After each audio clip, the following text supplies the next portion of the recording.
Hello, Steve at 39. Well, I have been thinking of doing, paying attention to Gaga with this new album, but I've just been busy. I know the single came out a while ago, but I just sort of thought I'm just going to wait till the album comes out today, May 29, and I'll just look at the album, look at both the singles, and then just sort of give a little overview because I'm curious where she's going to go in her career.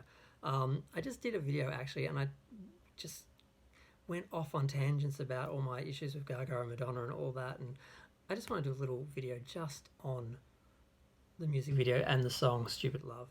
Um, the video is simple. It's a little lame, but its message is good. I like the song. Overall, I like it, but I wasn't like impressed. It didn't revolutionize anything. It didn't rock my world or anything. But by the second listen, when I was writing my notes and just thinking about what I was going to say, I did find myself dancing in my chair a little bit. So I do like it. Now, the video is pretty simple. Basically, it establishes, I think, the planet Chromatica and that there are tribal battles and that the religious leaders are sort of off meditating while the kindness punks, which is where the lameness comes in, basically are out breaking out the breaking up the tribal warfare. And you basically see now. It's interesting that it's shot in the Trona Pinnacles, which is where they shot Star Trek 5. I'm a huge Star Trek fan, so I recognise that right away. But they've actually augmented and added in extra peaks of sort of crystalline, glittery rocks or formations. So it's sort of interesting to see that. The video looks good. The scenery looks good. It does kind of look like an alien planet to a certain extent. And basically what we have is we have the different tribes. We see them dancing, sort of fighting in dance-off sort of weird sort of dance fighting sort of formations. And then we have the dancers actually just in their own sort of groups dancing. And it's, it's symbolic. It's light-hearted. There's a message there though, so about diversity, about difference, and celebrating it rather than being separated by it. And those are all good messages, and she's usually working with these sort of messages, and there's usually always a good intent there. It's pretty simple. Dancing, fighting. Gaga shows up.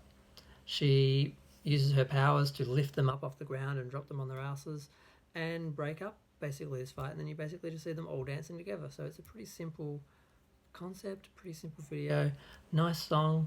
The looks are interesting. I mean, it's like with most Gaga stuff for me. This one is more. She just reminds me of Rainbow Bright from the 80s. I'm guessing she grew up with that, but the looks in the video are sort of a cross between Rainbow Bright and Mad Max or something. So it was interesting. What else is there to say? I mean, I'm going to keep this real short. I was a Gaga fan. I kind of turned on her after after around Art Pop.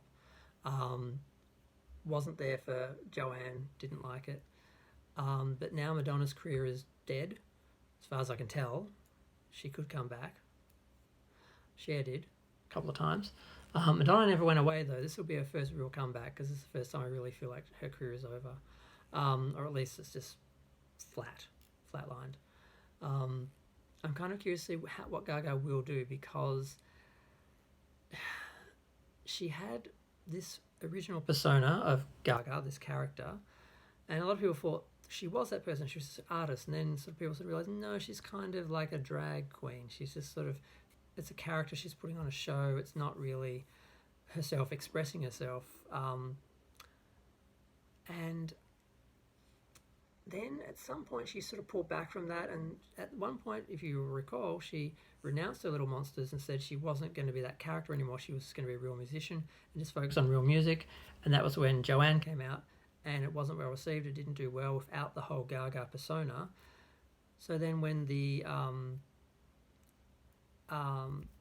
Super Bowl came around, I was like shocked that she had gone back to her old persona. I thought she was going to try the Madonna play, which is you just change your character, change your persona each time, and she was going to try and do that career-wise. But I realized no, she's going to go back to the Gaga routine and keep that going as long as she can. and that's what she's doing here. She's full Gaga, and it's interesting because I'm wondering how long she can do this. She's been around for over a decade now, but usually people get tired of the same character, the same routine. I'm wondering how loyal her little monsters are and how many they are, because if she doesn't get the general public's interest, she can't keep the general public's interest, she will fade away. She's already declined to a certain extent, but that's kind of acceptable because she has been around for 10 years. She's not a young girl anymore. And she's competing with young girls like Ariana Grande, but she's now performing with her, so is she really competing with her? I don't know. So we'll see what happens. I'm going to watch the next video, and I'll probably just put this up instead of my other video because I just went really off on tangents, and it's like twice as long. But I'm going to go. And yeah, if you're a little monster and you watch this and you feel the need to tell me how ugly I am or wrong I am or stupid I am, I already know. But if you have any actual opinions or information you want to share about Gaga and how this era, what she's doing, or anything you know, feel free to share. But yeah, you don't need to tell me how ugly I am. I have a mirror. Thanks. Bye.